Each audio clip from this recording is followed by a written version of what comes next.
ये उस स्पीच की कॉपी है जो सोक्रेटिस ने 399 बीसी में दिया था, जब उन्होंने खुद को उन चार्जेस से बचाने की कोशिश की थी कि वो नौजवानों को बिगाड़ रहे हैं और उन भगवानों को नहीं मानते जिन्हें शहर मानता है। प्लेटो की अपोलॉजी को सोक्रेटिस के ट्रायल के बारे में सबसे भरोसेमंद सोर्स माना जाता है। मेलेटस के साथ दो छोटी बातचीत को छोड़कर जहां ये मोनोलॉग डायलॉग बन जाता है, उसके अलावा ये पूरा टेक्स्ट फर्स्ट पर्सन में सोक्रेटिस के नज़रिए से लिखा गया है, जैसे कि ये वही स्पीच हो जो उन्होंने सच में दिया था।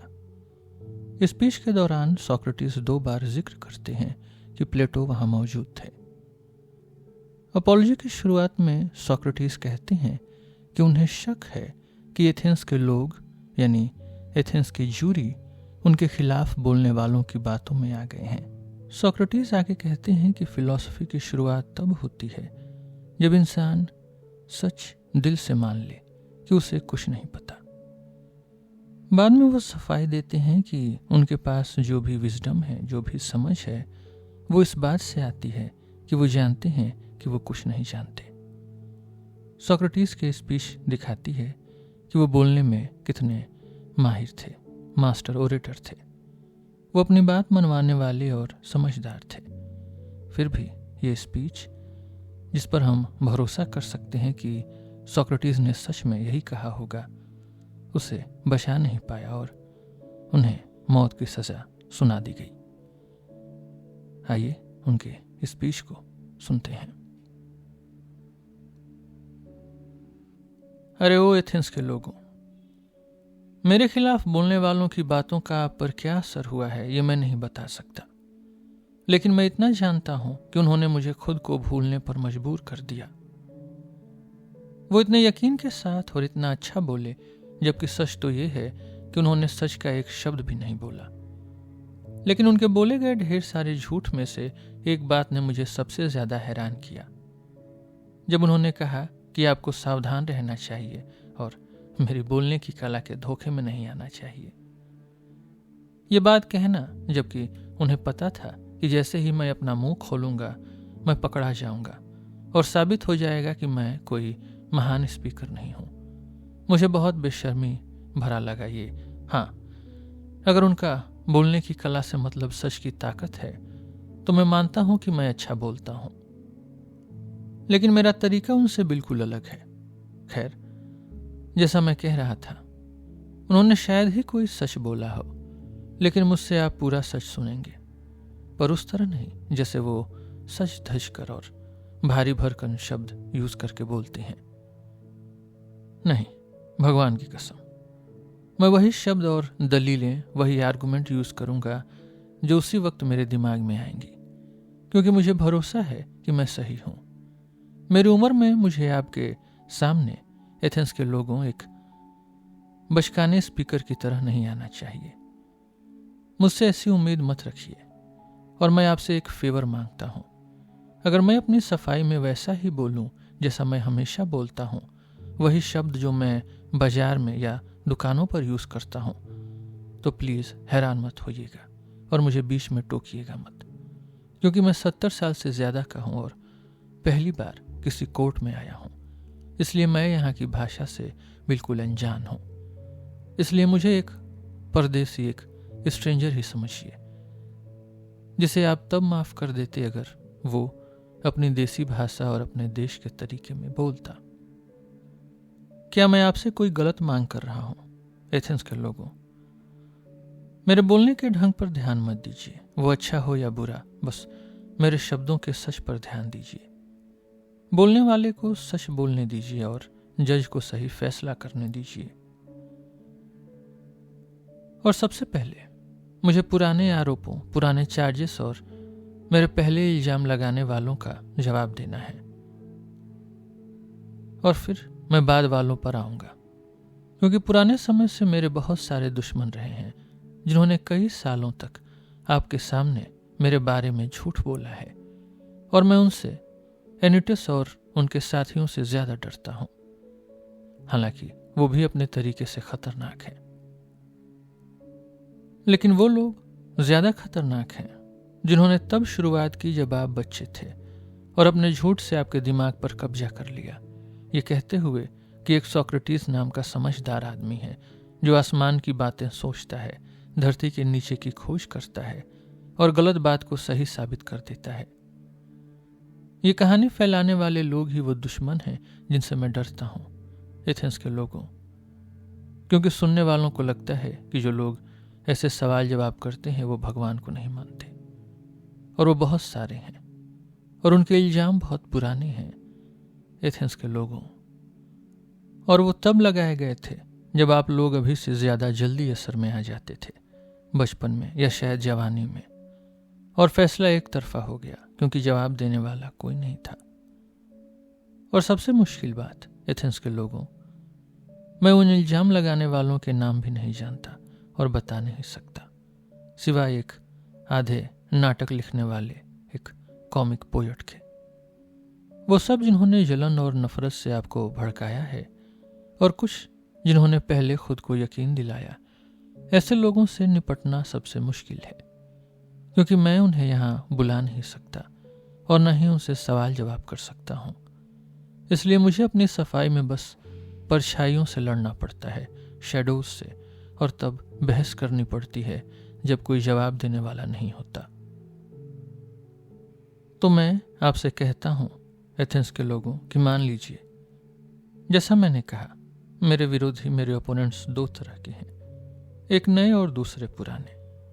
और मुझे उम्मीद है आप समझेंगे कि मुझे पहले पुराने वालों का जवाब क्यों देना चाहिए, क्योंकि वो आरोप आपने नए वालों से बहुत पहले और बहुत बार सुने हैं। तो चलिए मुझे अपनी सफाई पेश करने दीजिए एथेंस के लोगों, और कोशिश करने दीजिए कि कम समय में उस बदनामी को, उस स्लैंडर को हटा सकूं जो लंबे समय से चली आ रही है। काश मैं कामयाब हो जाऊं, अगर कामयाबी मेरे और आपके भले के लिए है। यह काम आसान नहीं है, मैं इसकी मुश्किल को अच्छी तरह समझता हूं, फिर भी रिजल्ट भगवान पर छोड़ते हुए, कानून का पालन करते हुए मैं अब अपनी सफाई दूंगा।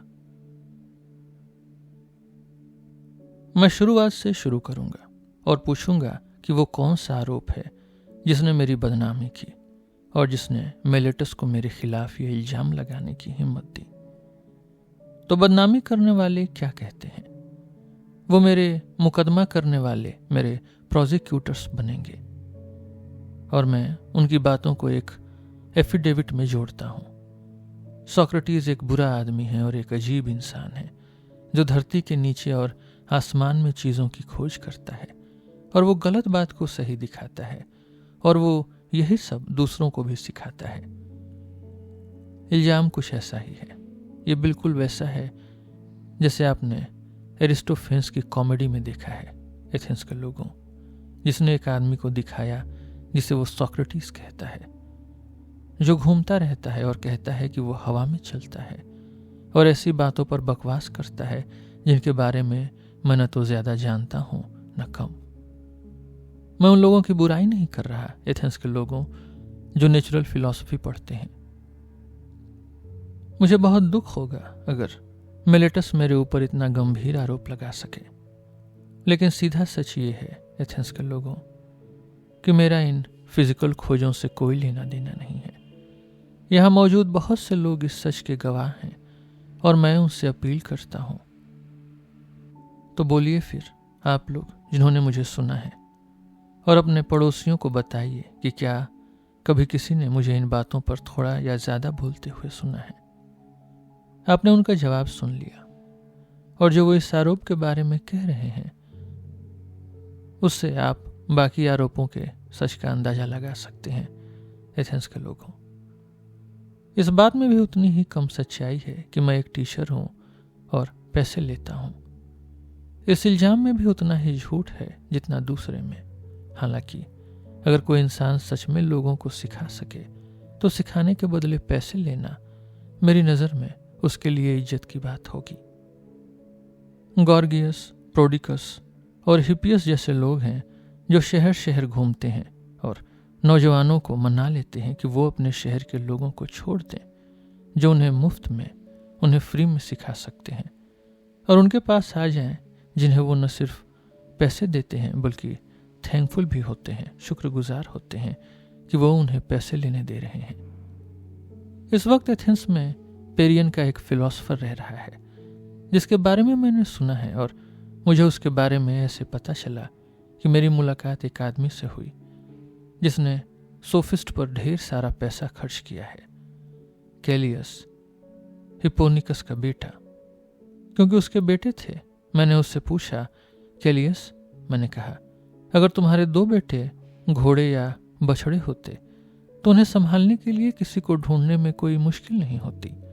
हम किसी घोड़े सिखाने वाले या किसान को रख लेते या उन्हें उनकी खासियत में बेहतर और परफेक्ट बना देते। लेकिन क्योंकि वो इंसान है, तुम उनके ऊपर किसी और को रखने की कैसे सोच रहे हो? क्या कोई ऐसा है जो इंसानी और सामाजिक गुणों, इस वर्चू को समझता हो? तुमने जरूर इस बारे में सोचा होगा क्योंकि तुम्हारे बेटे हैं। क्या है कोई? है, उसने कहा। वो कौन है? मैंने पूछा। और किस देश का है? और वो कितने पैसे लेता है? एवेनस पेरियन से, उसने जवाब दिया। वही वो आदमी है और वो 5 मिनेई लेता है। एवेनस खुशकिस्मत है, मैंने अपने मन में कहा। अगर उसके पास सच में ये समझ है और वो इतने कम दाम में सिखाता है, अगर मेरे पास भी वही होती तो मैं बहुत घमंडी और इतराने वाला होता। लेकिन सच ये है कि मेरे पास ऐसी कोई नॉलेज नहीं है। मैं दावा करता हूं एथेंस के लोगों कि आप में से जो कोई जवाब देगा, हाँ सोक्रेटिस, लेकिन इन आरोपों की जड़, इनका ओरिजिन क्या है जो तुम्हारे खिलाफ लगाए गए हैं? तुमने जरूर कुछ अजीब किया होगा। तुम्हारे बारे में ये सब अफवाहें और बातें कभी न उठती अगर तुम दूसरे लोगों जैसे होते। तुम हमें बताओ इनका कारण, इनका कॉज क्या है? क्योंकि हम तुम्हारे बारे में जल्दीबाजी में फैसला नहीं करना चाहते। अब मैं इसे एक सही चुनौती मानता हूं एथेंस के लोगों, एक सही चैलेंज, और मैं कोशिश करूंगा कि आपको समझा सकूं कि मुझे समझदार क्यों कहा जाता है और मेरी इतनी बदनामी क्यों हुई। ध्यान दीजिए, और हालांकि आप में से कुछ को लगेगा कि मैं मजाक कर रहा हूं, मैं ऐलान करता हूं कि मैं आपको पूरा सच बताऊंगा। एथेंस के लोगों, मेरी ये शोहरत, मेरी ये रेपुटेशन मुझे एक खास तरह की समझ, एक खास तरह की विजडम की वजह से मिली है।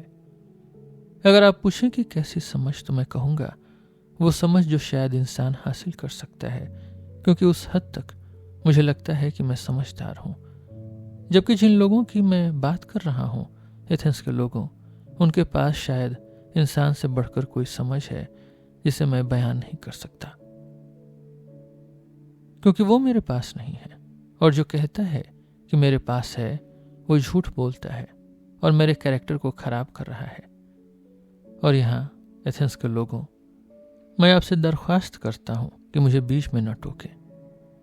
भले ही मैं कुछ बढ़ा चढ़ा कर बोलता हुआ लगूं, क्योंकि जो शब्द मैं बोलूंगा वो मेरे नहीं है। मैं आपको एक ऐसे गवाह, एक ऐसे विटनेस के पास ले जाऊंगा जो भरोसे के लायक है। वो गवाह डेल्फी का भगवान होगा। वो आपको मेरी समझ के बारे में बताएगा, अगर मेरे पास कोई है और वो किस तरह की है। तो आप केरेफन को तो जानते होंगे। वो शुरू से मेरा दोस्त था और आपका भी दोस्त था, क्योंकि वो लोगों के हाल ही के देश निकाले में साथ था और आपके साथ वापस आया। खैर, केरेफन, जैसा कि आप जानते हैं, अपने हर काम में बहुत उतावला था, बहुत इम्पिटुअस। और वो डेल्फी गया और हिम्मत करके ओरेकल से पूछा, जैसा मैं कह रहा था, प्लीज मुझे टोकिए मत। तो उसने ओरेकल से पूछा कि क्या कोई मुझसे ज्यादा समझदार है, और पाइथियन भविष्यवाणी करने वाले ने जवाब दिया कि कोई भी आदमी ज्यादा समझदार नहीं है, मुझसे ज्यादा समझदार नहीं है। केरेफन खुद मर चुका है, लेकिन उसका भाई जो कोर्ट में है मेरी बात की सच्चाई की गवाही देगा। मैं ये सब क्यों बता रहा हूं एथेंस के लोगों? क्योंकि मैं आपको समझाने वाला हूं कि मेरा नाम इतना बदनाम क्यों है। जब मैंने वो जवाब सुना, मैंने अपने आप से कहा, भगवान का क्या मतलब हो सकता है और उनकी इस पहेली का क्या अर्थ है, क्योंकि मैं जानता हूं कि मेरे पास कोई समझ नहीं है, कोई विजडम नहीं है, न छोटी न बड़ी। फिर उनका क्या मतलब है जब वो कहते हैं कि मैं सबसे समझदार आदमी हूं, और वो तो भगवान है और झूठ नहीं बोल सकते।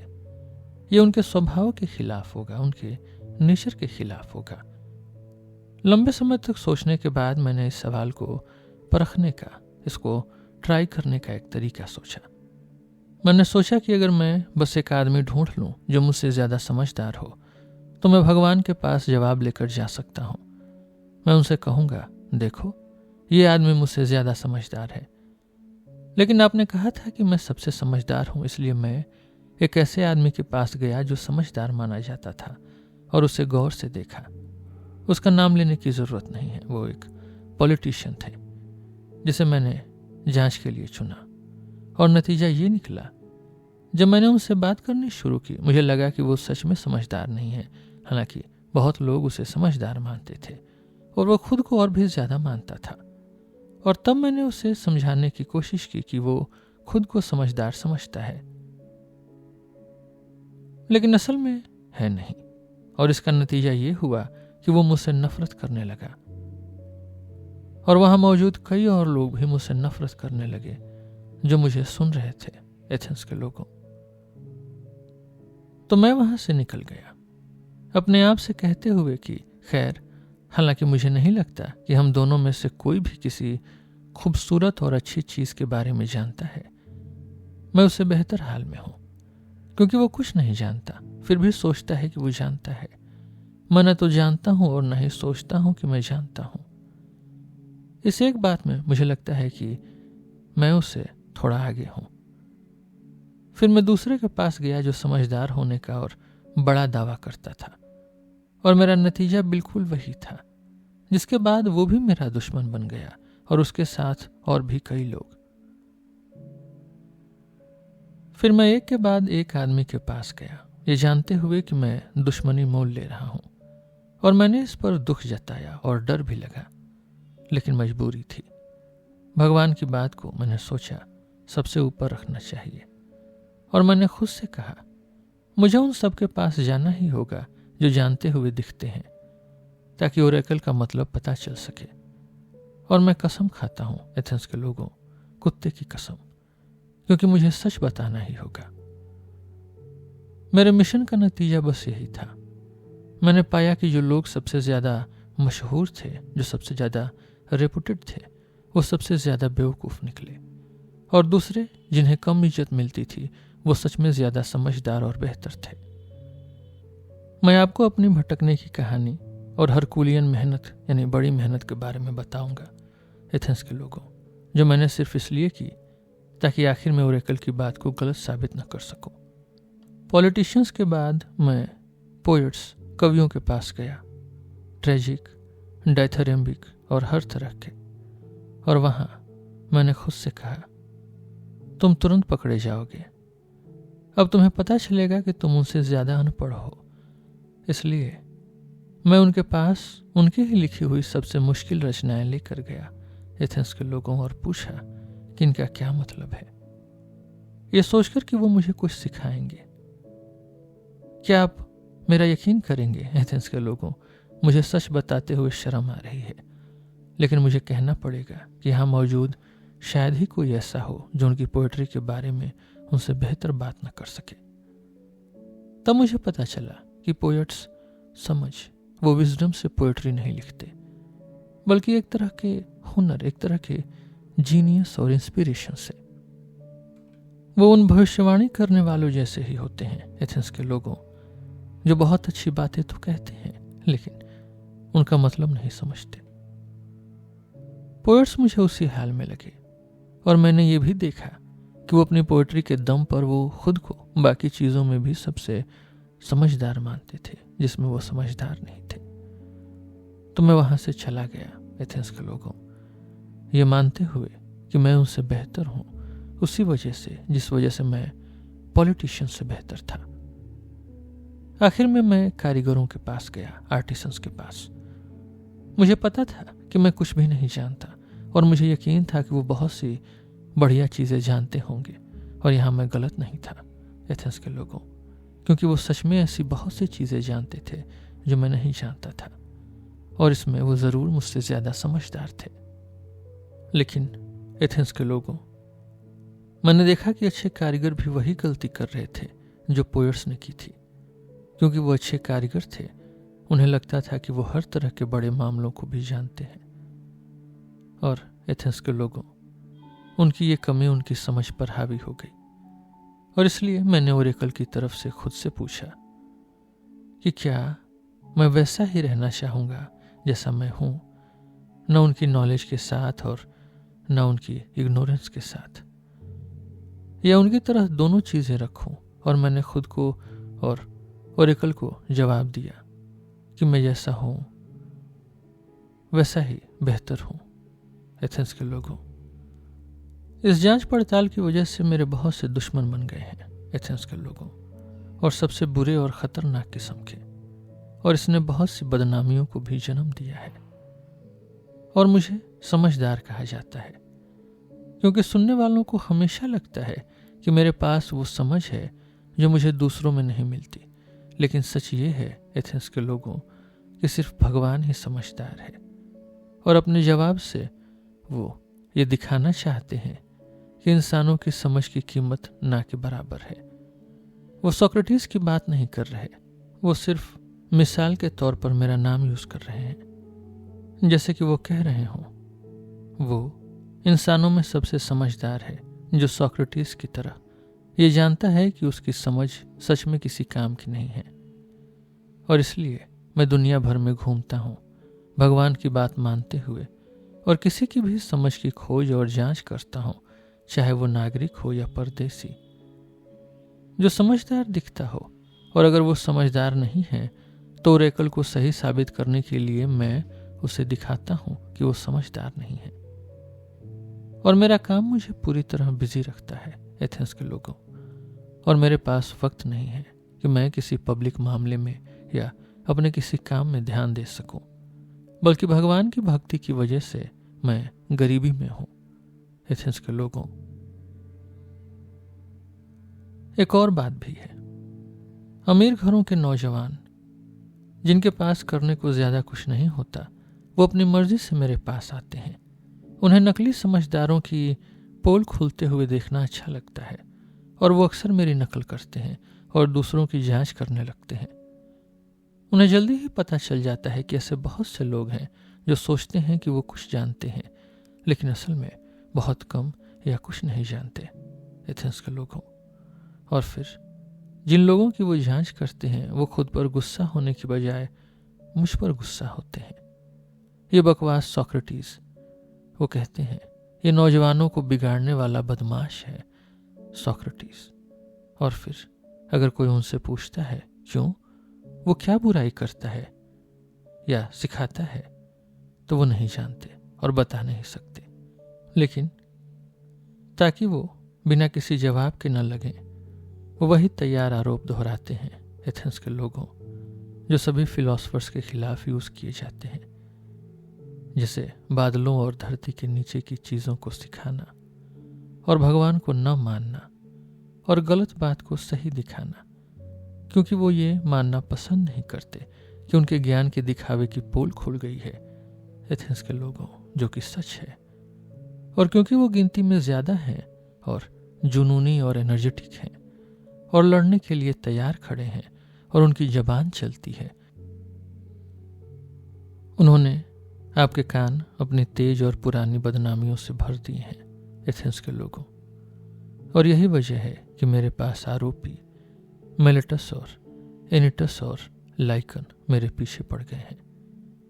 मेलेटस, जिसका मुझसे झगड़ा पोएट्स की तरफ से है, एनिटस कारीगरों और पॉलिटिशियंस की तरफ से, लाइकन भाषण देने वालों की तरफ से।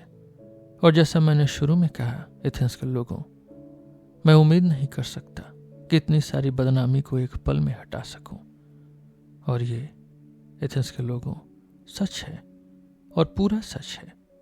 मैंने कुछ नहीं छुपाया, मैंने कोई बहाना नहीं बनाया, और फिर भी मैं जानता हूं कि मेरी सीधी बात उन्हें मुझसे नफरत करवाती है, और उनकी नफरत इस बात का सबूत है कि मैं सच बोल रहा हूं। एथेंस के लोगों, इसी वजह से मेरे खिलाफ ये भेदभाव पैदा हुआ है, और यही इसकी वजह है, जैसा कि आप इसमें या किसी भी आगे की जांच में पाएंगे। एथेंस के लोगों, मैंने अपने पहले इल्जाम लगाने वालों के खिलाफ काफी बोल दिया है। अब मैं दूसरे लोगों की तरफ मुड़ता हूं। एथेंस के लोगों, इनका नेता मिलेटस है। वो भला आदमी और देश का सच्चा प्रेमी, जैसा वो खुद को कहता है। इनके खिलाफ भी मुझे कोशिश करके अपनी सफाई देनी होगी। उनका एफिडेविट पढ़ा जाए। इसमें कुछ इस तरह की बात लिखी है।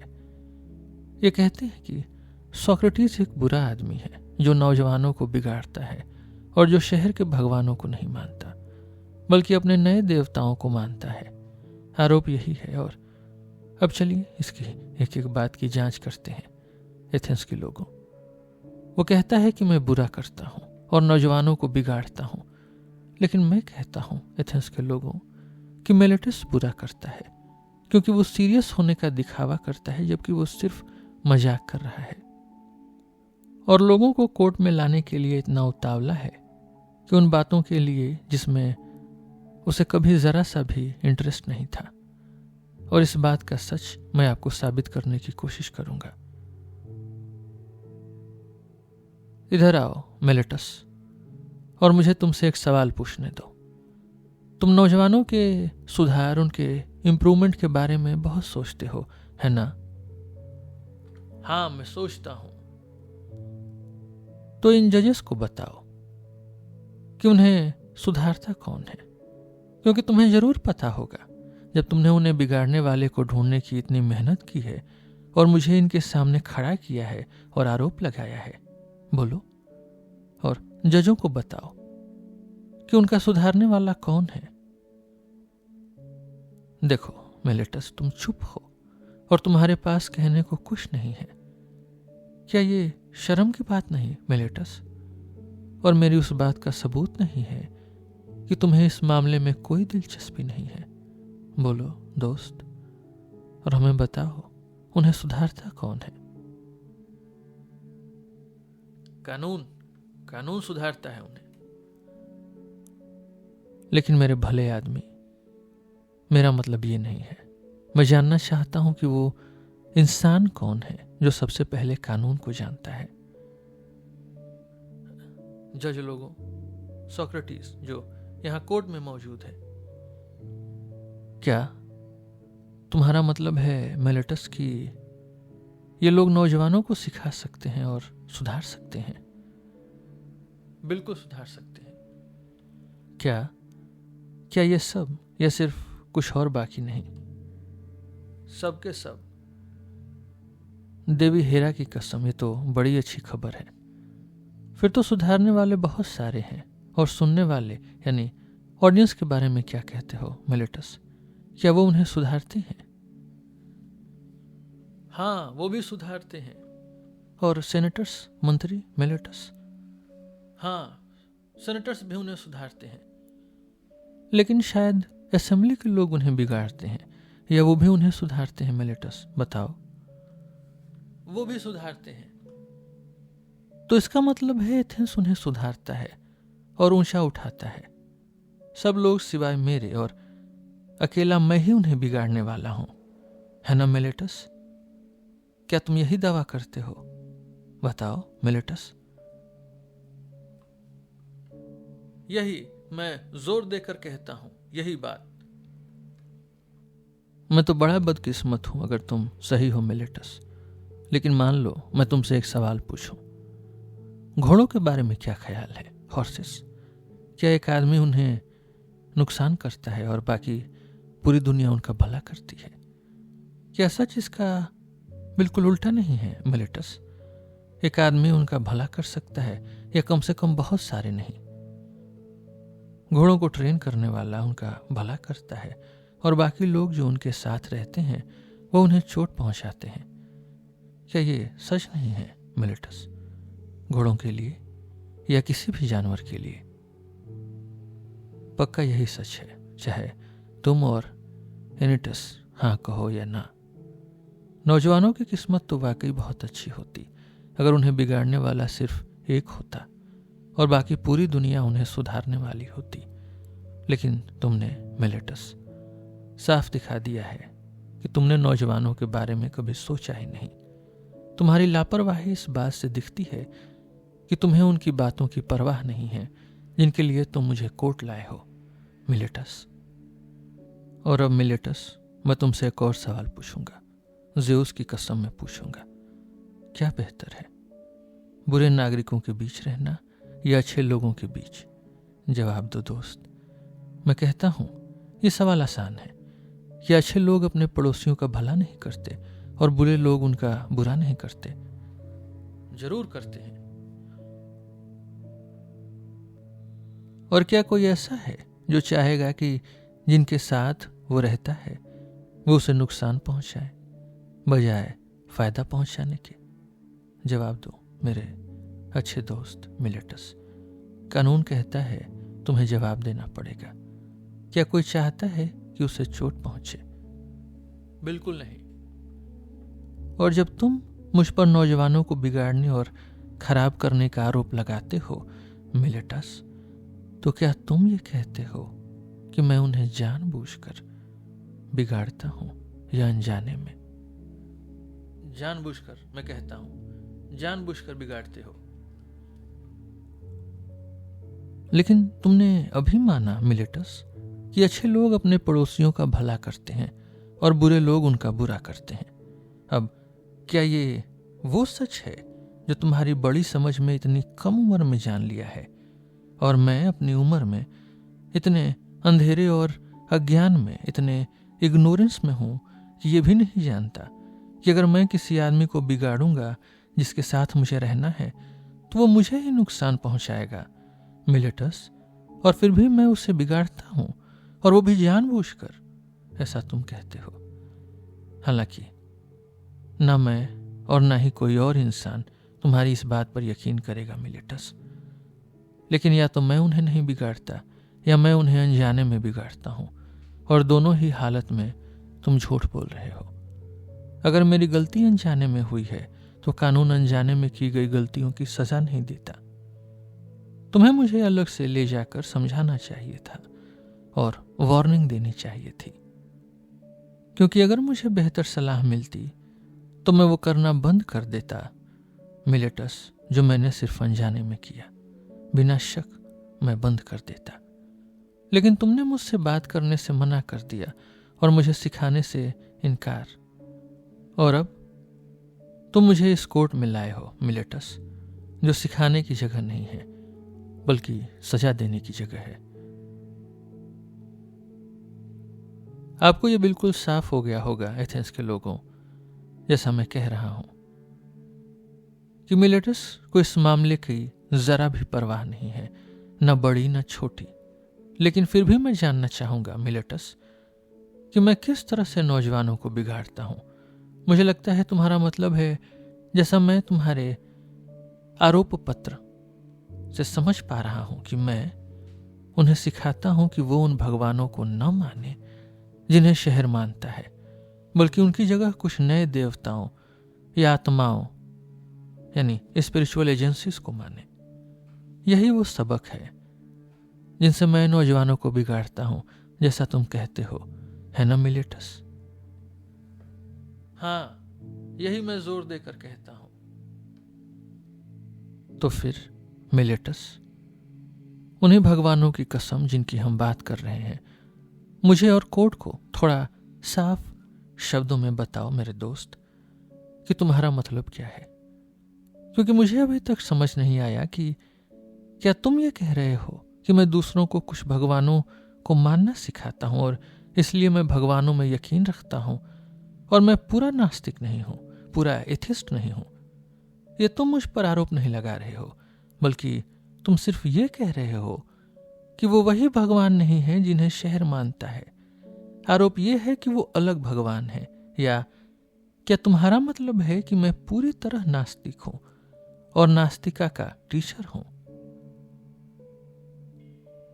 मेरा मतलब बाद वाला है कि तुम पूरे नास्तिक हो। कितनी अजीब बात है मिलेटस, तुम ऐसा क्यों सोचते हो? बताओ, क्या तुम्हारा मतलब है कि मैं सूरज और चांद को भगवान नहीं मानता जैसे बाकी लोग मानते हैं?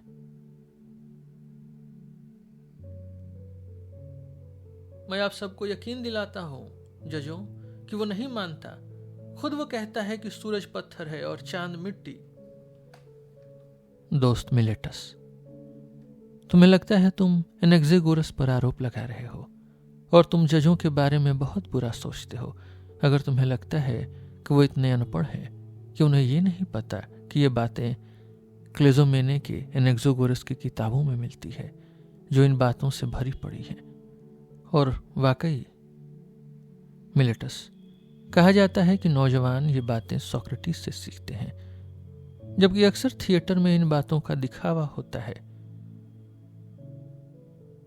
शायद एरिस्टोफेंस की वजह से जिसने मजाक उड़ाया, और यूरिफेडिस जिसने एनेक्सेगोरस के विचार लिए, जहां टिकट की कीमत ज्यादा से ज्यादा 1 ड्रश्मा होती है और वो अपने पैसे देकर सोक्रेटिस पर हंस सकते हैं अगर वो इन अजीब विचारों का बाप बनने का दिखावा करे। और तो मिलेटस, क्या तुम सच में सोचते हो कि मैं किसी भगवान में यकीन नहीं करता? मैं ज़ेउस की कसम खाता हूं कि तुम बिल्कुल किसी में यकीन नहीं करते। कोई तुम्हारा यकीन नहीं करेगा मिलेटस, और मुझे पक्का यकीन है कि तुम खुद भी अपनी बात पर यकीन नहीं करते। मैं सोचे बिना नहीं रह सकता एथेंस के लोगों कि मिलेटस लापरवाह और बदतमीज है, और उसने ये आरोप पत्र सिर्फ मस्ती और बचकाने जोश में लिखा है।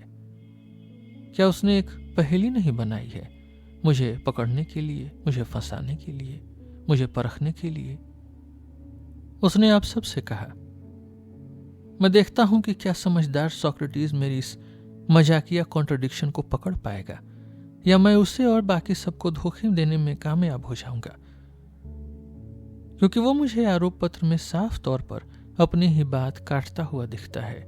एथेंस के लोगों, जैसे वो कह रहा हो कि सोक्रेटिस भगवानों को न मानने का दोषी है और फिर भी उनमें यकीन करता है। लेकिन ये किसी ऐसे इंसान का काम नहीं जो सीरियस हो, जो गंभीर हो। एथेंस के लोगों, मैं चाहूंगा कि आप मेरे साथ मिलकर उस बात की जांच करें जो मुझे उसकी बात में उल्टी लगती है, कॉन्ट्रडिक्शन लगती है, और आप मिलेटस जवाब दीजिए। और मैं सुनने वालों को अपनी गुजारिश याद दिलाना चाहता हूं कि अगर मैं अपने पुराने ढंग में बोलूं तो वो शोर न मचाए। क्या कभी किसी आदमी ने मिलेटस इंसानी चीजों में यकीन किया है पर इंसानों में नहीं? मैं चाहता हूं एथेंस के लोगों कि वो जवाब दे और हमेशा बीच में रुकावट डालने की कोशिश न करे। क्या कभी किसी आदमी ने घुड़सवारी में यकीन किया पर घोड़ों में नहीं, या बांसुरी बजाने में पर बांसुरी बजाने वालों में नहीं? नहीं मेरे दोस्त, मैं तुम्हें और कोर्ट को जवाब दूंगा क्योंकि तुम खुद जवाब देने से मना कर रहे हो। ऐसा कोई आदमी नहीं जिसने कभी ऐसा किया हो। लेकिन अब प्लीज अगले सवाल का जवाब दो मिलेटस। क्या कोई आदमी आत्माओं और दैवीय शक्तियों, स्पिरिचुअल एजेंसीज में यकीन कर सकता है और आत्माओं या देवी देवताओं में नहीं? बताओ मिलेटस। वो नहीं कर सकता। मैं कितना खुशकिस्मत हूं कि मैंने कोर्ट की मदद से आपसे वो जवाब निकलवा लिया। लेकिन फिर आप आरोप पत्र में कसम खाते हैं मिलेटस कि मैं दैवीय या आत्माओं की शक्तियों को सिखाता हूं और उनमें यकीन करता हूं। नई हो या पुरानी, इससे फर्क नहीं पड़ता। कम से कम मैं आत्माओं की शक्तियों में यकीन करता हूं। ऐसा तुम कहते हो और शपथ पत्र में कसम खाते हो मिलेटस। और फिर भी अगर मैं दैवीय हस्तियों में यकीन करता हूं तो मैं आत्माओं या देवताओं में यकीन कैसे नहीं करूंगा? क्या मुझे नहीं करना चाहिए? जरूर करना चाहिए, और इसलिए मैं मान लेता हूं कि तुम्हारी खामोशी का मतलब हाँ है मिलेटस। अब ये आत्माएं या ये देवी देवता क्या हैं? क्या वो या तो भगवान नहीं है या भगवान के बेटे? बताओ मेरे दोस्त मिलेटस। जरूर है, लेकिन यही वो चीज है जिसे मैं तुम्हारी बनाई हुई मजाकिया पहेली काटता हूं मिलेटस। देवी देवताएं, आत्माएं क्या भगवान हैं? और तुम पहले कहते हो कि मैं भगवानों में यकीन नहीं करता, और फिर दोबारा कहते हो कि मैं भगवानों में यकीन करता हूं। यानी कि अगर मैं उन देवी देवताओं में यकीन करता हूं, क्योंकि अगर वो देवी देवता भगवानों के नाजायज बेटे हैं, चाहे निम्न से हों या किसी और माँ से जिनके वो बेटे कहे जाते हैं, तो कौन इंसान कभी यकीन करेगा कि भगवान नहीं होते अगर उनके बेटे होते हैं? तुम तो ये भी कह सकते हो कि खच्चर होते हैं लेकिन घोड़े और गधे नहीं होते मिलेटस। ऐसी बकवास मिलेटस तुमने सिर्फ मेरा इम्तिहान लेने के लिए की होगी। तुमने इसे आरोप पत्र में इसलिए डाला क्योंकि तुम्हारे पास मेरे खिलाफ कोई असली आरोप नहीं था मिलेटस। लेकिन जिसके पास थोड़ी सी भी समझ है मिलेटस, वो कभी तुम्हारी इस बात पर यकीन नहीं करेगा कि वही आदमी देवी और इंसान से ऊपर की चीजों में यकीन कर सकता है और फिर भी ये न माने कि भगवान या वो देवी देवता और हीरो होते हैं।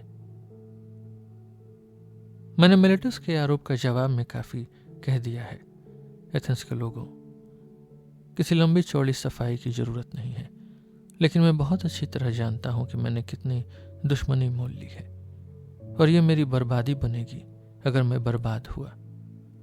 मिलेटस नहीं, और नहीं एनीटस, बल्कि दुनिया की जलन और बुराई जिसने बहुत से अच्छे लोगों को मौत के घाट उतारा है, और शायद आगे भी बहुतों को उतारेगी। इसका कोई डर नहीं है कि मैं उनमें आखिरी होऊंगा।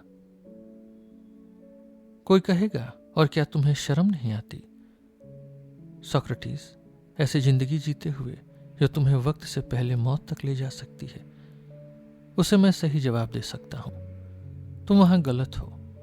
कोई आदमी जो किसी काम का है, उसे जीने या मरने के हिसाब नहीं लगाने चाहिए। उसे सिर्फ ये सोचना चाहिए कि कुछ करते वक्त वो सही कर रहा है या गलत, एक अच्छे आदमी का काम कर रहा है या बुरे का। जबकि तुम्हारे हिसाब से ट्रॉय में लड़ने वाले हीरोज किसी काम के नहीं थे, और खासकर थेटिस का बेटा अखिलीस, जिसने बदनामी के मुकाबले खतरे को बिल्कुल छोटा समझा। और जब वो हेक्टर को मारने के लिए इतना उतावला था, तो उसकी देवी माँ ने उससे कहा कि अगर उसने अपने साथी पेट्रोक्लस का बदला लिया और हेक्टर को मारा तो वो खुद मर जाएगा। किस्मत, उन्होंने कहा, या ऐसे ही शब्दों में, हेक्टर के बाद तुम्हारा इंतजार कर रही है। उसने ये चेतावनी सुनकर खतरे और मौत को पूरी तरह नजरअंदाज किया और उनसे डरने की बजाय बेइज्जती की जिंदगी जीने से और अपने दोस्त का बदला न लेने से ज्यादा डरा हुआ था।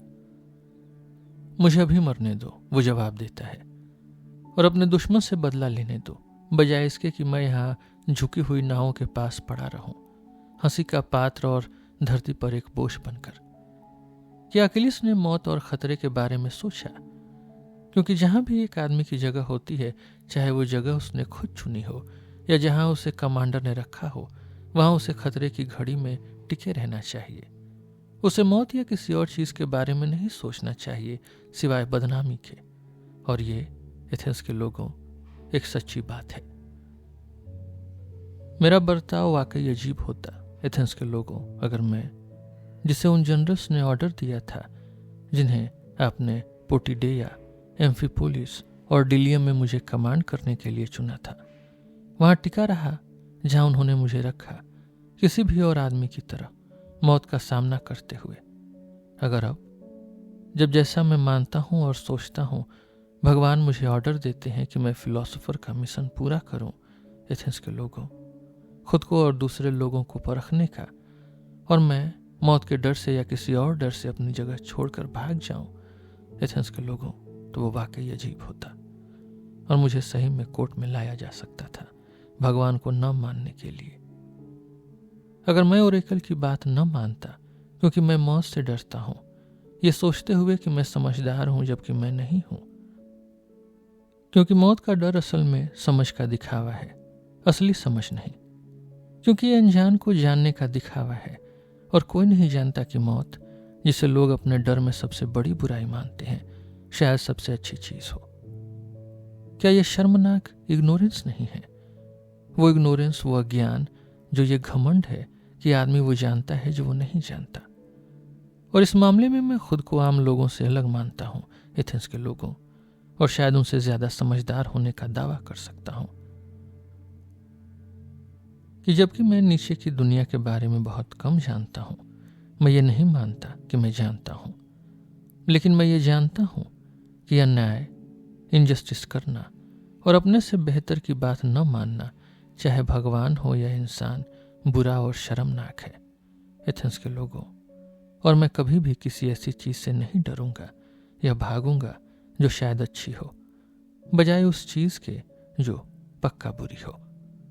और इसलिए अगर आप मुझे अब जाने दें और एनिटस की बात न माने, जिसने कहा कि क्योंकि मुझ पर मुकदमा चला है तो मुझे मौत की सजा मिलनी ही चाहिए, या अगर नहीं तो मुझ पर मुकदमा चलना ही नहीं चाहिए था, और कि अगर मैं अब बच निकला तो आपके बेटे मेरी बातें सुनकर पूरी तरह बर्बाद हो जाएंगे। अगर आप मुझसे कहें, एथेंस के लोगों, कि सोक्रेटिस, इस बार हम एनिटस की बात नहीं मानेंगे और तुम्हें जाने देंगे, लेकिन एक शर्त पर, कि तुम इस तरह की जांच पड़ताल और सोच विचार आगे नहीं करोगे, और अगर तुम ऐसा करते हुए पकड़े गए तो तुम्हें मरना होगा। अगर ये वो शर्त होती जिस पर आप मुझे जाने देते तो मैं जवाब देता, एथेंस के लोगों,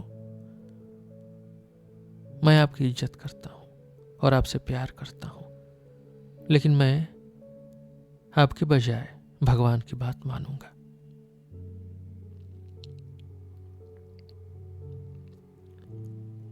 और जब तक मुझ में ज्ञान और ताकत है, मैं फिलॉसफी करना और सिखाना कभी नहीं छोड़ूंगा। जो कोई भी मुझे मिलेगा उसे समझाऊंगा और अपने तरीके से कहूंगा, तुम मेरे दोस्त, एथेंस के महान और ताकतवर और समझदार शहर के नागरिक, क्या तुम्हें शर्म नहीं आती ढेर सारा पैसा और इज्जत और शोहरत इकट्ठा करने में, और समझ और सच और आत्मा के सबसे बड़े सुधार की इतनी कम परवाह करने में,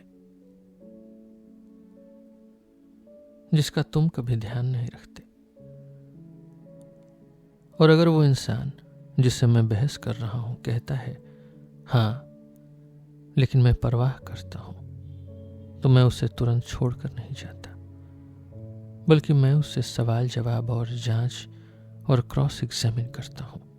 और अगर मुझे लगता है कि उसमें कोई गुण नहीं है, कोई वर्चू नहीं है, बस वो कहता है कि है, तो मैं उसे डांटता हूं कि वो बड़ी चीज की कीमत कम समझ रहा है और छोटी चीज की ज्यादा, एथेंस के लोगों।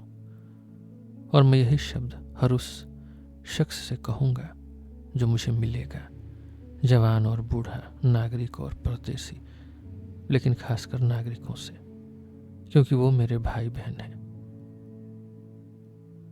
क्योंकि जानिए कि ये भगवान का ऑर्डर है, और मैं मानता हूं कि इस शहर में मेरे भगवान की सेवा से बढ़कर कभी कोई भला नहीं हुआ, क्योंकि मैं कुछ नहीं करता सिवाय घूमने के और आप सबको मनाने के, बूढ़े और जवान दोनों को, कि अपने शरीर या अपनी दौलत की चिंता न करें, बल्कि सबसे पहले और सबसे ज्यादा अपनी आत्मा के सुधार की परवाह करें।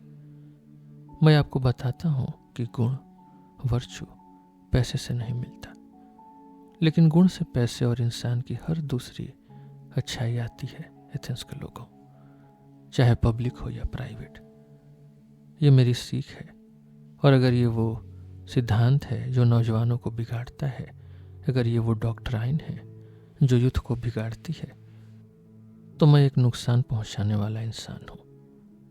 लेकिन अगर कोई कहता है कि ये मेरी सीख नहीं है, तो वो झूठ बोल रहा है। इसलिए एथेंस के लोगों, मैं आपसे कहता हूं, वैसा करिए जैसा एनिटस कहता है, या मत करिए।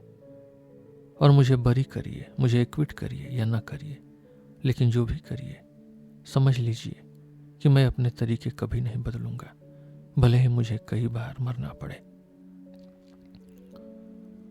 एथेंस के लोगों, बीच में मत बोलिए, बल्कि मुझे सुनिए। हमारे बीच ये समझौता हुआ था कि आप मुझे आखिर तक सुनेंगे। मेरे पास कहने को कुछ और भी है जिस पर शायद आप चिल्लाना चाहें, लेकिन मेरा मानना है कि मुझे सुनना आपके लिए अच्छा होगा, और इसलिए मैं विनती करता हूं कि आप चिल्लाएं नहीं। मैं चाहता हूं आप जानें कि अगर आप मेरे जैसे किसी आदमी को मार देते हैं तो आप मेरा कम और अपना नुकसान ज्यादा करेंगे। मेरा कोई कुछ नहीं बिगाड़ सकता, न मिलेटस और न ही एनिटस, वो नहीं कर सकते, क्योंकि एक बुरे आदमी को इज्जत नहीं है कि वो अपने से बेहतर आदमी का नुकसान करे। मैं मना नहीं करता कि एनिटस शायद उसे मार दे या उसे देश निकाला दे दे या उसके नागरिक अधिकार, उसके सिविल राइट्स छीन ले, और वो शायद सोचे और दूसरे भी सोचें कि वे उस पर कोई बड़ी चोट पहुंचा रहे हैं। लेकिन मैं वहां सहमत नहीं हूं, क्योंकि वैसा करना जैसा वो कर रहे हैं, किसी दूसरे की जान अन्याय से लेना, उसकी बुराई कहीं ज्यादा बड़ी है।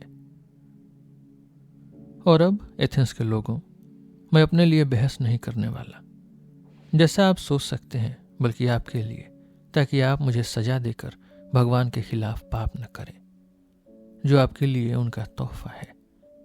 क्योंकि अगर आप मुझे मार देंगे तो आपको आसानी से मेरा उत्तराधिकारी, मेरा सक्सेसर नहीं मिलेगा, जो, अगर मैं ऐसी हंसी वाली मिसाल यूज कर सकूं, तो एक तरह की डंस मक्खी है, एक गैड फ्लाई, जो भगवान ने शहरों को दी है। और ये शहर एक बड़ा और शानदार घोड़ा है जो अपने बड़े साइज की वजह से धीमा है और उसे जागने की जरूरत है। मैं वही मक्खी हूं एथेंस के लोगों, जो भगवान ने इस शहर पर चिपका दी है, और मैं पूरा दिन हर जगह आपके पीछे पड़ा रहता हूं, आपको जगाता हूं और समझाता हूं और डांटता हूं। आपको आसानी से मेरे जैसा कोई दूसरा नहीं मिलेगा एथेंस के लोगों, और इसलिए मैं आपको सलाह दूंगा कि मुझे बख्श दें, मुझे छोड़ दें।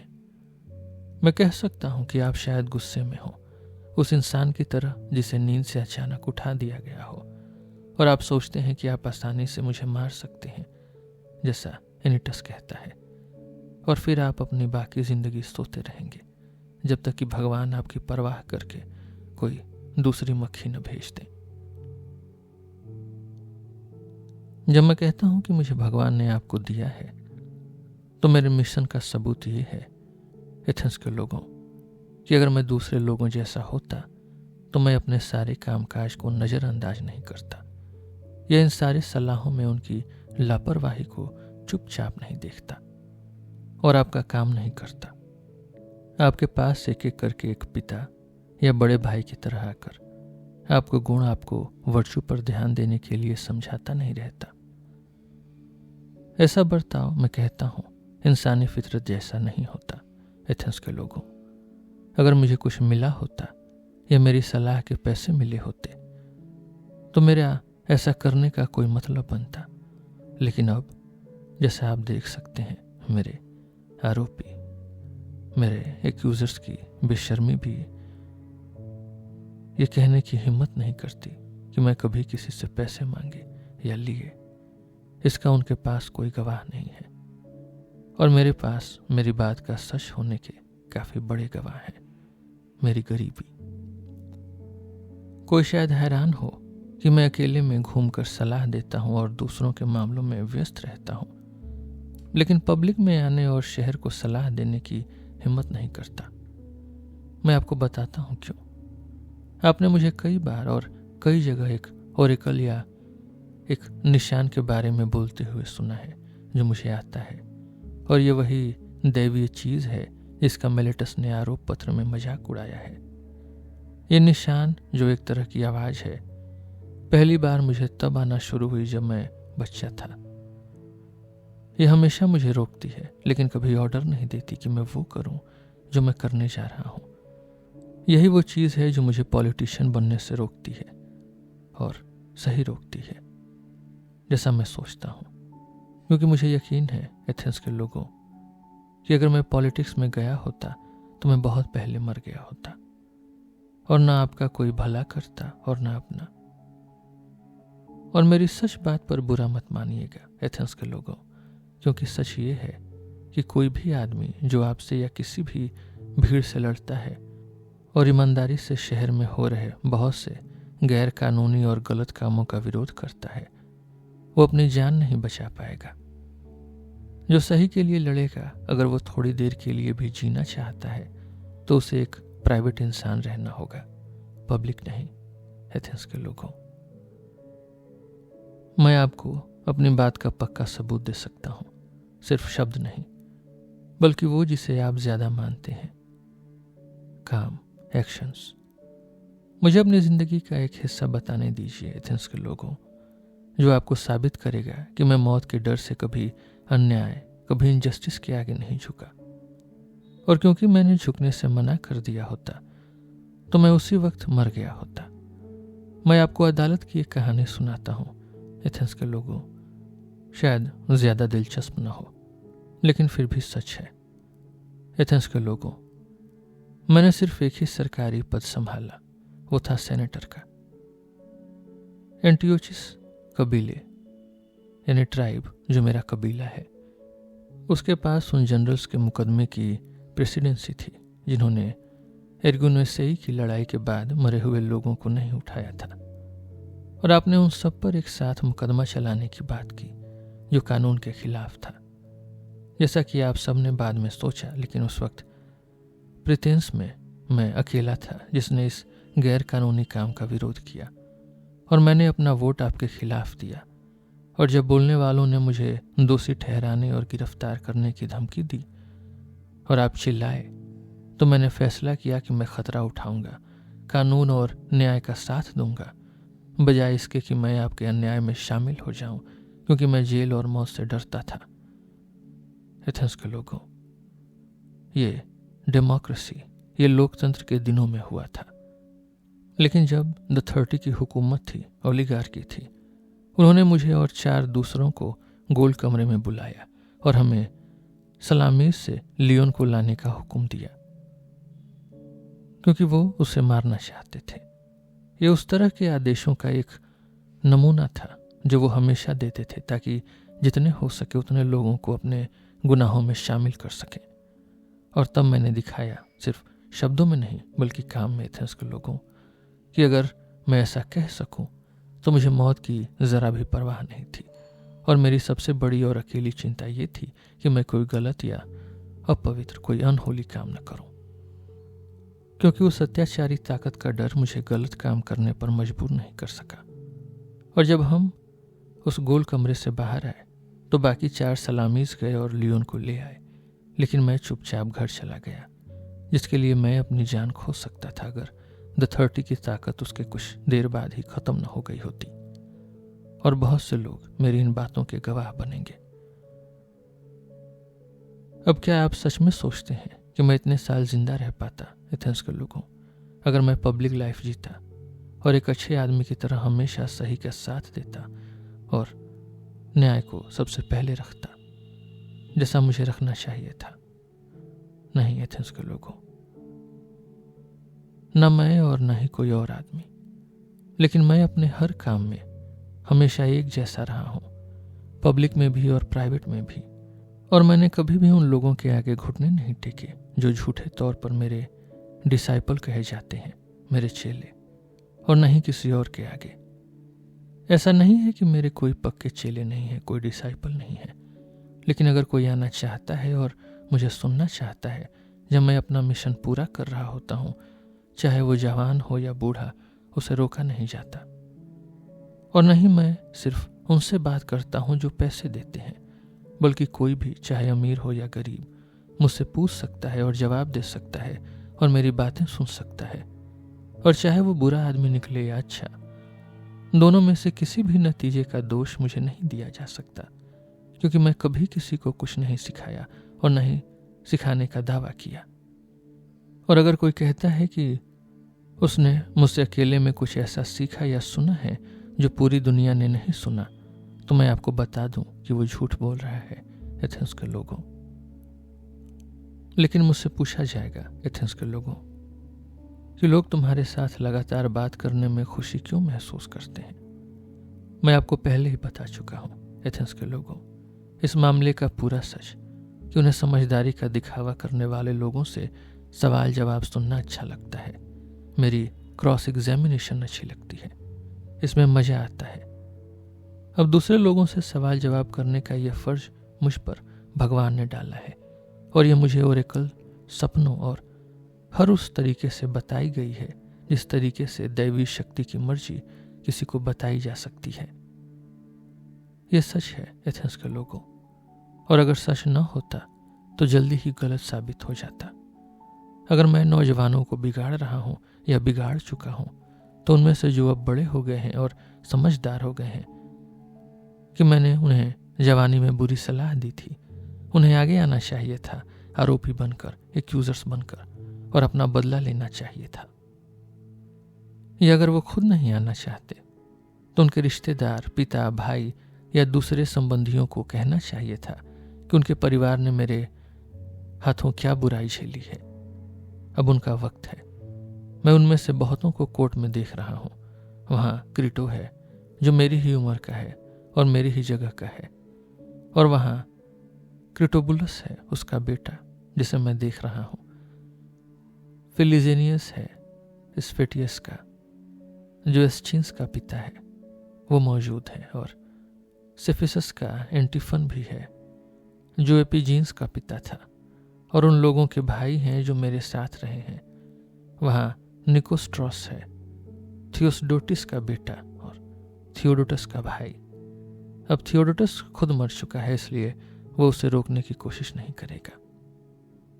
और डेमोडोकस का बेटा पेरोलस है जिसका भाई थीगस था, और एरिस्टन का बेटा एडमिनेटस जिसका भाई प्लेटो यहाँ मौजूद है, और एंटोडोरस जो अपोडोलस का भाई है जिसे मैं देख रहा हूं।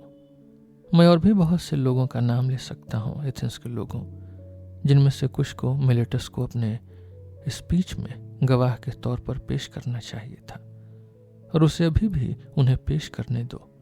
अगर वो भूल गया हो, मैं उसके लिए रास्ता बनाऊंगा, और उसे कहने दो अगर उसके पास इस तरह की कोई गवाही है जो वो दिखा सके। नहीं एथेंस के लोगों, सच इसका बिल्कुल उल्टा है, क्योंकि ये सब उस बिगाड़ने वाले के हक में गवाही देने को तैयार हैं, अपने रिश्तेदारों को चोट पहुंचाने वाले के हक में, जैसा मिलेटस और एनिटस मुझे कहते हैं। सिर्फ बिगड़े हुए नौजवान नहीं, उसके लिए शायद कोई और कारण हो सकता है, बल्कि उन्हें वो बड़े बुजुर्ग रिश्तेदार जो बिगड़े नहीं हैं, वो मेरी मदद अपनी गवाही से क्यों करेंगे? क्यों? सच और न्याय के अलावा और क्या वजह होगी एथेंस के लोगों? और क्योंकि वो जानते हैं कि मैं सच बोल रहा हूं और मिलेटस झूठा है। खैर एथेंस के लोगों, यही और इसी तरह की सफाई मुझे पेश करनी है। बस एक बात और, शायद कोई ऐसा हो जो मुझसे नाराज हो, जब उसे याद आए कि कैसे उसने खुद किसी ऐसे ही या इससे कम गंभीर मौके पर जजों से रो रो कर विनती की थी, और कैसे वो अपने बच्चों को कोर्ट में लाया था, जो एक भावुक नजारा, एक मूविंग स्पेक्टिकल था। साथ में ढेर सारे रिश्तेदारों और दोस्तों को भी, जबकि मैं, जिसकी जान शायद खतरे में है, इनमें से कुछ नहीं करूंगा। यह फर्क उसके दिमाग में आ सकता है और वो मेरे खिलाफ हो सकता है और गुस्से में वोट दे सकता है, क्योंकि वो इस बात पर मुझसे नाखुश है। अब अगर आप में से कोई ऐसा इंसान है, ध्यान में, मैं नहीं कहता कोई है, तो मैं उसे सही जवाब दे सकता हूं। मेरे दोस्त, मैं एक इंसान हूं और दूसरे इंसान की तरह हाड़ मांस का बना हूं, न कि लकड़ी का, पत्थर का, जैसा होमर कहता है। और मेरा परिवार है, हाँ, और बेटे हैं एथेंस के लोगों, गिनती में 3, एक लगभग आदमी बन चुका है और 2 अभी छोटे हैं। और फिर भी मैं उनमें से किसी को यहाँ नहीं लाऊंगा आपसे माफ़ी की भीख मंगवाने के लिए। और क्यों नहीं लाऊंगा? इसलिए नहीं कि घमंड है या आपकी बेइज्जती की वजह से। मैं मौत से डरता हूं या नहीं, ये अलग सवाल है, जिसके बारे में मैं भी बात नहीं करूंगा, लेकिन पब्लिक की राय को ध्यान में रखते हुए मुझे लगता है कि ऐसा बर्ताव मेरे लिए, आपके लिए और पूरे शहर के लिए शर्मनाक होगा। किसी को जो मेरी उम्र तक पहुंच गया हो और जिसका नाम समझदारी के लिए जाना जाता हो, उसे खुद को नीचा नहीं दिखाना चाहिए, चाहे मेरे बारे में ये राय सही हो या नहीं। कम से कम दुनिया ने यह फैसला कर लिया है कि सोक्रेटिस किसी तरह से दूसरे लोगों से बेहतर है। और अगर आप में से वो लोग जो समझदार और हिम्मत और किसी भी दूसरे गुण में बेहतर कहे जाते हैं, वो इस तरह से खुद को नीचा दिखाएंगे, तो उनका बर्ताव कितना शर्मनाक है। मैंने मशहूर लोगों को देखा है, एथेंस के लोगों, जो उन्हें सजा सुनाई गई तो वो कितने अजीब तरीके से पेश आए। उन्हें लगता था कि अगर वो मर गए तो उनके साथ कुछ बहुत बुरा होगा, और अगर आपने उन्हें जीने दिया तो वो अमर हो जाएंगे। और मुझे लगता है, एथेंस के लोगों, कि ऐसे लोग शहर के लिए बदनामी है, बेइज्जती है।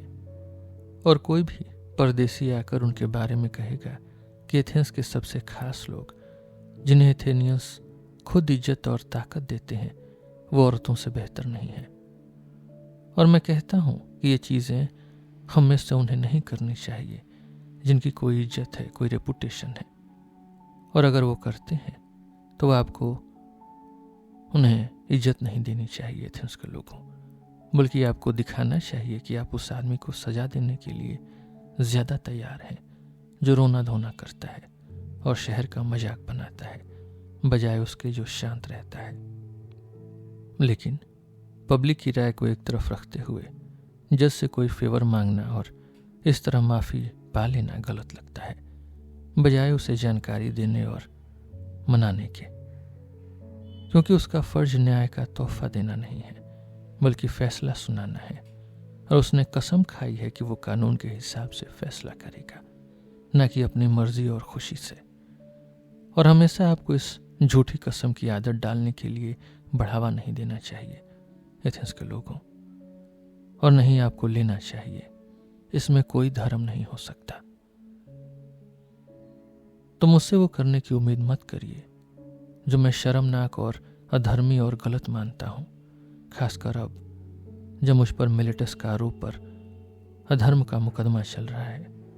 क्योंकि अगर एथेंस के लोगों, मैं अपनी विनती और मनाने की ताकत से आपकी कस्मों को दबाता हूं, तो मैं आपको यह सिखा रहा होऊंगा कि भगवान नहीं होते, और अपनी सफाई देते हुए मैं खुद को भगवानों को न मानने का दोषी साबित कर दूंगा।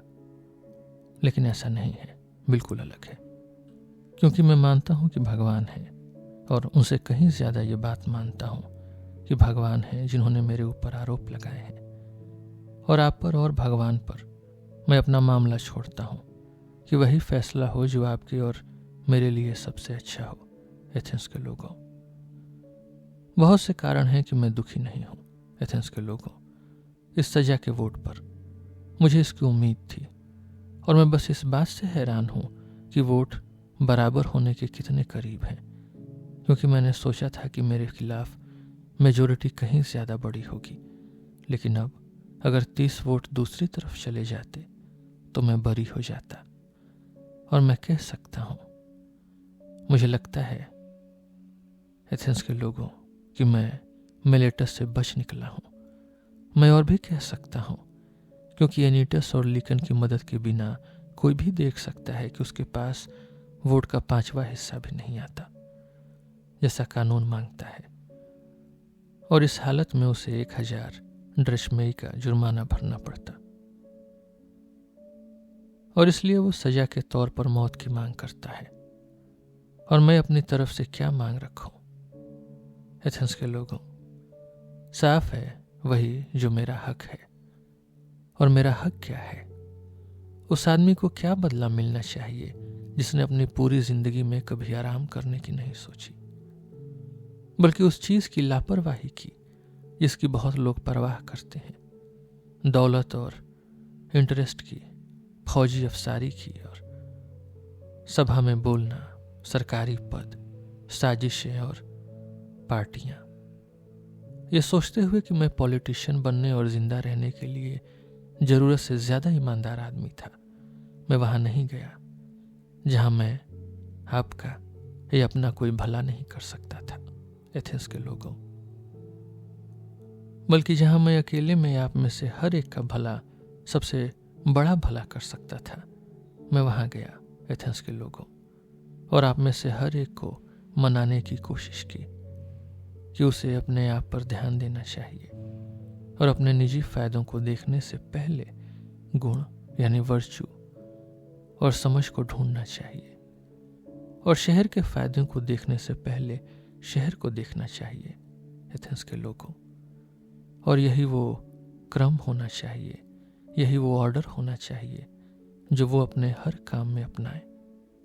ऐसे आदमी के साथ क्या किया जाना चाहिए एथेंस के लोगों? बेशक कोई अच्छी चीज, अगर उसे उसका इनाम मिलना है, और अच्छाई उसके लायक होनी चाहिए। एक गरीब आदमी जो आपका भला करने वाला है और जो खाली वक्त चाहता है ताकि वो आपको सिखा सके, उसके लिए क्या इनाम सही होगा एथेंस के लोगों? सरकारी भोजनालय में खाना मिलने से बेहतर कोई इनाम नहीं हो सकता एथेंस के लोगों।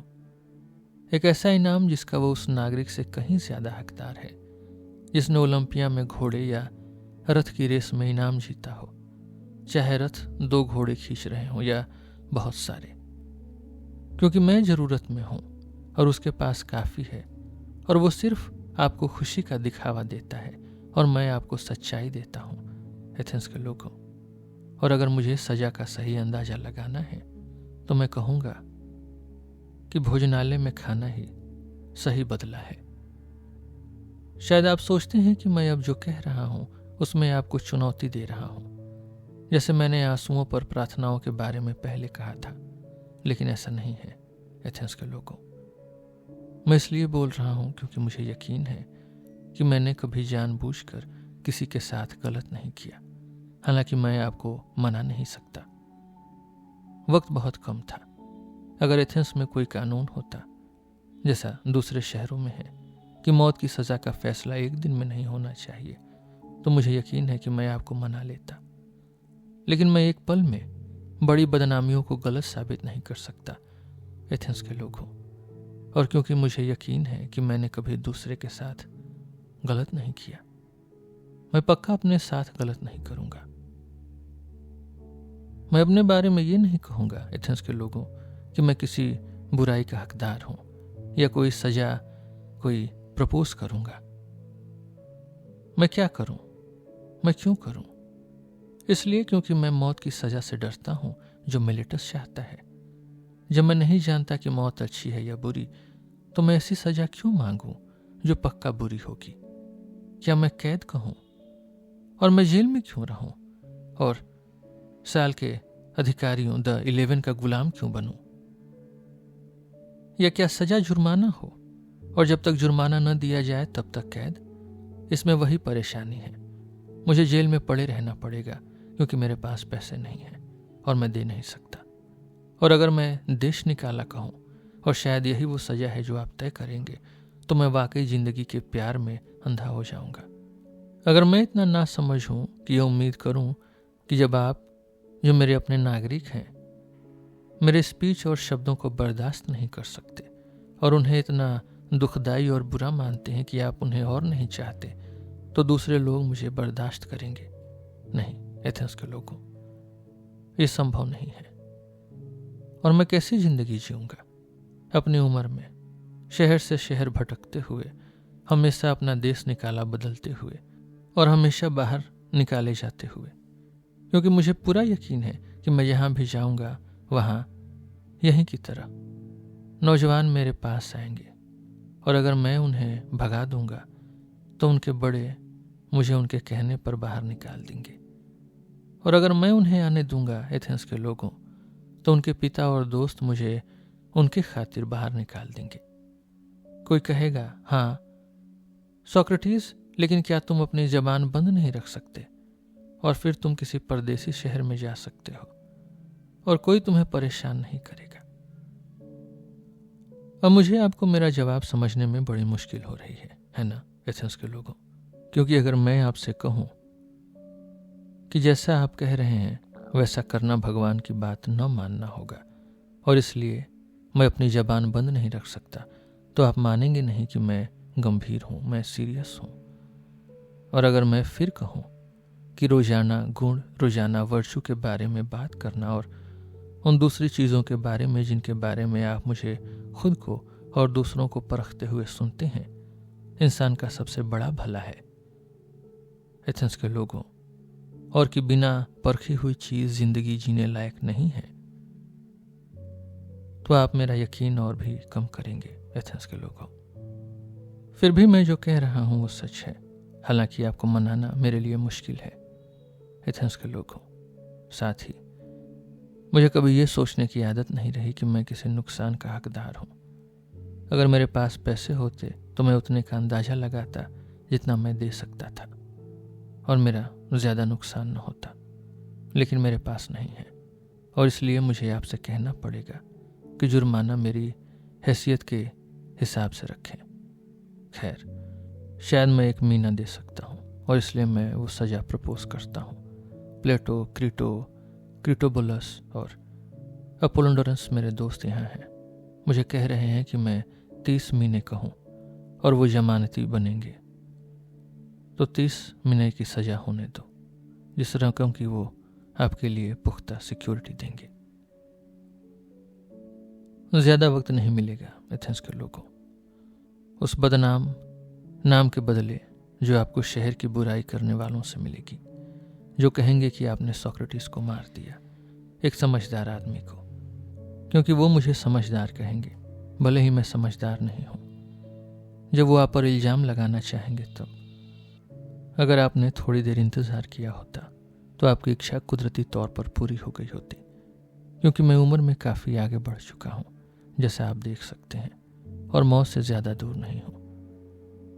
मैं अब आप सब से नहीं बोल रहा हूं, बल्कि सिर्फ उनसे जिन्होंने मुझे मौत की सज़ा सुनाई है। और मुझे उनसे एक और बात कहनी है एथेंस के लोगों। आप सोचते हैं कि मैं इसलिए दोषी साबित हुआ क्योंकि मेरे पास वैसे शब्द नहीं थे जो मुझे बरी दिला देते। मेरा मतलब है, अगर मैंने सोचा होता कि बचने के लिए कुछ भी करना या कहना सही है तो ऐसा नहीं है।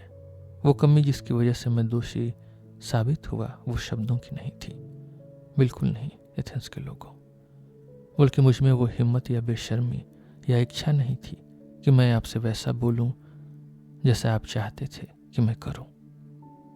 रोते हुए, विलाप करते हुए और दुख जताते हुए, और ऐसी बहुत सी चीज़ें कहते और करते हुए जो आप दूसरों से सुनने के आदी हैं, और जो, जैसा मैं मानता हूं एथेंस के लोगों, मेरे लायक नहीं है।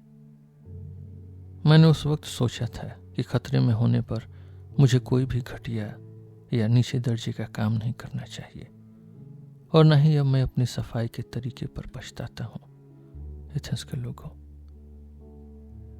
मैं अपने तरीके से बोलकर मरना पसंद करूंगा, बजाय इसके कि आपके तरीके से बोलकर जिंदा रहूं, क्योंकि न तो जंग में और न ही कानून में मुझे या किसी आदमी को मौत से बचने के लिए हर तरीका अपनाना चाहिए।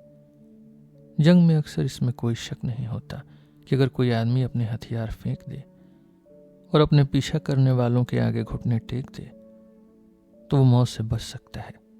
और दूसरे खतरों में मौत से बचने के और भी तरीके हैं। अगर आदमी कुछ भी कहने और करने को तैयार हो, मुश्किल एथेंस के लोगों, मेरे दोस्तों, मौत से बचना नहीं है, बल्कि अधर्म से बचना है, क्योंकि वो मौत से तेज दौड़ता है। मैं बूढ़ा हूं और धीरे चलता हूं, और धीमे दौड़ने वाले ने मुझे पकड़ लिया है, और मेरे आरोपी, मेरे एक्यूजर्स तेज और फुर्तीले हैं, और तेज दौड़ने वालों ने जो अधर्म है उन्हें पकड़ लिया है। और अब मैं यहां से जा रहा हूं आपसे मौत की सजा पाकर। वो भी अपने रास्ते जा रहे हैं, सच्चाई द्वारा बदमाशी और गलत काम की सजा पाकर, और मुझे अपना फैसला मानना होगा, उन्हें अपना मानना होगा एथेंस के लोगों, मेरे दोस्तों। मुझे लगता है इन चीज़ों को किस्मत माना जा सकता है, और मैं सोचता हूं कि ये ठीक है। और अब वो लोग जिन्होंने मुझे सजा दी है, मैं आपके लिए भविष्यवाणी करना चाहता हूँ, एक प्रोफेसी, क्योंकि मैं मरने वाला हूँ और मौत की घड़ी में इंसानों के पास भविष्यवाणी की ताकत होती है। और मैं आपके लिए भविष्यवाणी करता हूँ, जो मेरे हत्यारे हैं, कि मेरे जाने के तुरंत बाद मुझ पर दी गई सजा से कहीं भारी सजा आपका इंतजार करेगी। आपने मुझे इसलिए मारा क्योंकि आप आरोपी से बचना चाहते थे और अपनी जिंदगी के हिसाब नहीं देना चाहते थे। लेकिन वैसा नहीं होगा जैसा आप सोचते हैं, बिल्कुल अलग होगा, क्योंकि मैं कहता हूं कि आप पर आरोप लगाने वाले अब से ज्यादा होंगे, वो आरोपी जिन्हें अब तक मैंने रोक रखा था। और क्योंकि वो जवान हैं, वो आपके साथ और ज्यादा सख्त होंगे और आपको उनसे ज्यादा बुरा लगेगा।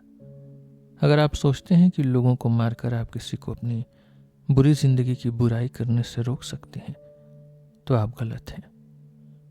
बचने का वो तरीका न तो संभव है और न ही इज्जतदार। सबसे आसान और सबसे नेक तरीका दूसरों को रोकना नहीं है, बल्कि खुद को सुधारना है। ये वो भविष्यवाणी है जो मैं जाने से पहले उन जजों को देता हूं जिन्होंने मुझे सजा सुनाई है।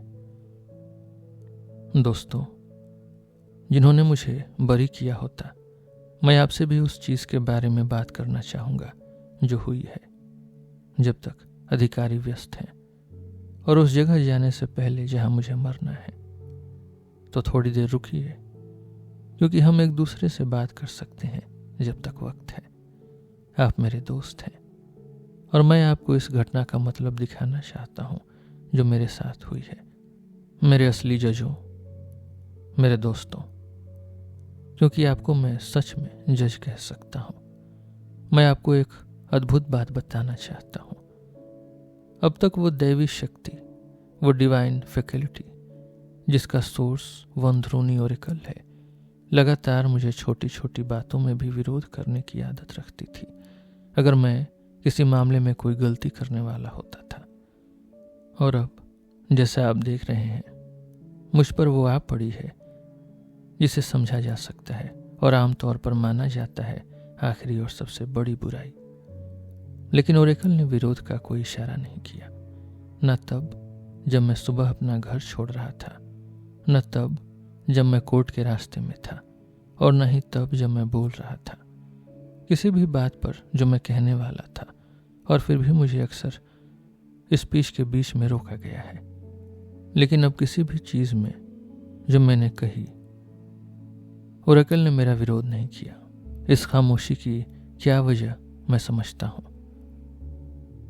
मैं आपको बताऊंगा। ये एक इशारा है कि जो मेरे साथ हुआ है वो अच्छा है, और हम में से जो सोचते हैं कि मौत एक बुराई है, वो गलती पर है, क्योंकि वो जाना पहचाना निशान जरूर मेरा विरोध करता अगर मैं बुराई की तरफ जा रहा होता और अच्छाई की तरफ नहीं। चलिए हम दूसरे तरीके से सोचते हैं और हम देखेंगे कि ये उम्मीद करने की बड़ी वजह है कि मौत एक अच्छाई है, क्योंकि दो में से एक बात है, या तो मौत नथिंगनेस है और पूरी बेहोशी की हालत है, या जैसा लोग कहते हैं इस दुनिया से दूसरी दुनिया में आत्मा का बदलाव और सफर है।